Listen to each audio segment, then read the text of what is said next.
Hello friends, स्वागत है एक नई वीडियो में। अगर आपके पास भी पोको C85X 5G है और आपको भी अपने फ़ोन में DND को नोटिफिकेशन स्टेटस बार से हाइड और अनहाइड करना है तो कैसे आप कर सकते हैं।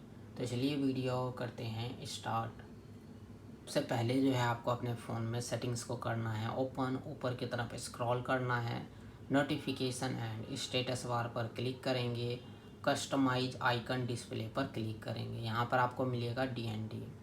अगर आपने DND को ऑन कर रखे होंगे तो आपको नोटिफिकेशन स्टेटस बार में नहीं दिख रहा होगा। अगर ये स्विच ऑफ होगा तो अगर जैसे ही आप इस स्विच को ऑन कर देंगे तो आपके नोटिफिकेशन स्टेटस बार में DND आइकन देखने को मिल जाएगा।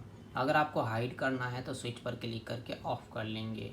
तो आप इसी तरह से हाइड और अनहाइड कर सकते हैं। तो आज के वीडियो में बस इतना ही, और हमारे वीडियो देखने के लिए share, subscribe, like, bell icon का बटन ज़रूर दबा दें ताकि आने वाले वीडियो का नोटिफिकेशन आपको मिलता रहे। मिलते हैं नेक्स्ट वीडियो में एक नई टॉपिक के साथ। तब तक के लिए नमस्कार।